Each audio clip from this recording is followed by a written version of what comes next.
हाय, शुभ सकाळ. तर कसे आहात? स्वस्त असाल, मस्त असाल तर चला मित्रांनो, आजच्या ब्लॉगमध्ये आपल्याला जायचं आहे ते म्हणजे शेतामध्ये. तर आपल्याला शेतामध्ये काय काम करायचं आहे हे पाहण्यासाठी ब्लॉग पूर्ण पहा. तर इकडे आलेली आहे आपली दीदी. दीदी, कुठं जायचं आपल्याला? लसूण लावायचं. शेतात. हो, कशासाठी? लसूण लावण्यासाठी. तू पण लावू लागणार आहे? हो. ठीक आहे. तर मग दीदीने पातेली घेतलेलं आहे, आपल्याला लसूण लावायचं आहे शेतामध्ये. तर मग चला, आपलं लसणाचं जे शेत आहे ते म्हणजे घरासमोरच आहे. तर आपण लसूण लावू आणि तुम्ही पण या लसूण लावण्यासाठी. आम्हाला लसूण लावता येतो का हे तर नक्कीच बघा. चल. तर मित्रांनो, आता चाललो आहे दीदी आणि मी शेतामध्ये. तर आता आपण लसूण सोलू राहिलो आहे, म्हणजे घरी लसूण सोलला नव्हता. तर मग आत्ता मी ज्या लसणाच्या कांड्या आहेत तर त्या मस्त अशा सोलून घेते आहे, जेणेकरून आपल्याला लसूण लावण्यासाठी मदत होईल. आणि बघा, लसूण तर यावर्षी खूप महाग आहे, म्हणजे आपल्याकडे दरवर्षी लसूण घरचाच असतो.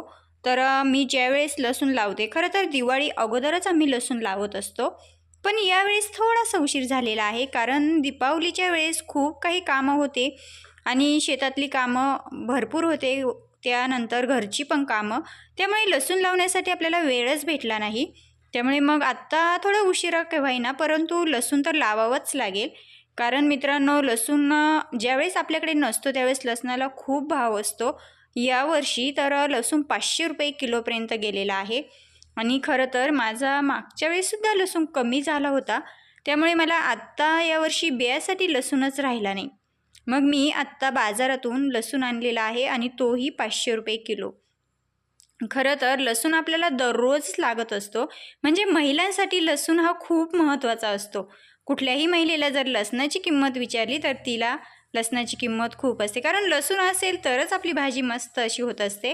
त्यामुळे मी लसूण तर नेहमीच लावते.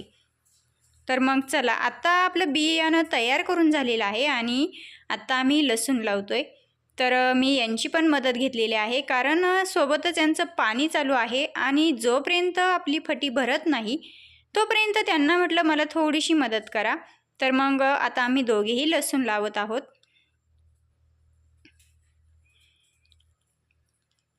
खरं तर यावर्षी आपल्याला उशीर झालेला आहे, परंतु उशिरा केव्हाही परंतु आपल्या घरच्या पुरता केव्हाही परंतु आपल्याला लसूण तर लावायचाच होता.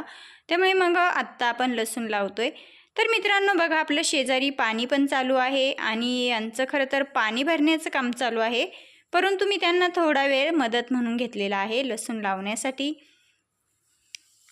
मित्रांनो, आपल्या शेतामध्ये दररोज भरपूर कामं असतात. आपल्याकडे गवार आहे, कोबी आहे, टोमॅटो आहे आणि आत्ताच अजून आपल्याला घास पण टाकायचा आहे.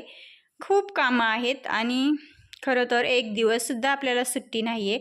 दीपावली झाली आणि आपल्या कामांना पण सुरुवात झाली. खरं तर दिवाळीचे 2 ते 3च दिवस कामं बंद होती आणि दिवाळी संपली, भाऊबीजही झाली आणि पुन्हा आपल्या शेतातल्या कामाला सुरुवात झालेली आहे. तुमच्या शेतामध्ये काय काम चालू आहे हेही आपल्याला कमेंटमध्ये नक्कीच सांगा. तर मित्रांनो, आम्ही लसूण लावत आहोत आणि खरं तर मी माझा थोडासा परिचय आजच्या ब्लॉगमध्ये करून देण्याचा प्रयत्न करते. तर मित्रांनो, आता अहमदनगर जिल्ह्यातील आमचं गाव कोणतं आहे हे मी नंतर सेपरेट एका व्हिडिओमध्ये नक्कीच सांगेल.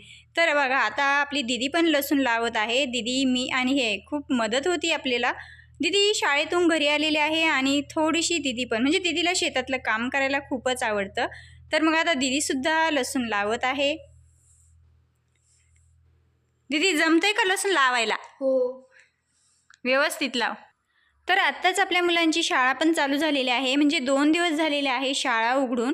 दिवाळीच्या सुट्ट्या संपलेल्या आहे आणि आपली दीदी भैया मामाच्या गावाला पण गेले होते, तर 2 दिवसांपूर्वीच आलेले आहेत आणि आता शाळा पण चालू झालेली आहे. तर आत्ता सकाळ सकाळ आज शाळा होती, तर सकाळीच मुलं शाळेतून आलेली आहेत. आणि बघा, आता गावाकडचं वातावरण किती मस्त वाटतं, म्हणजे शेतातलं वातावरण खूप मस्त वाटतंय आणि आपलं शेत तर खूपच छान वाटतं. म्हणजे शेतातल्या वातावरणामध्ये खूप एन्जॉय करण्यासारखं असतं, किंवा शेतामध्ये काम करताना तर कुणाला कंटाळाच येत नाही, खूप मस्त असं वाटतंय.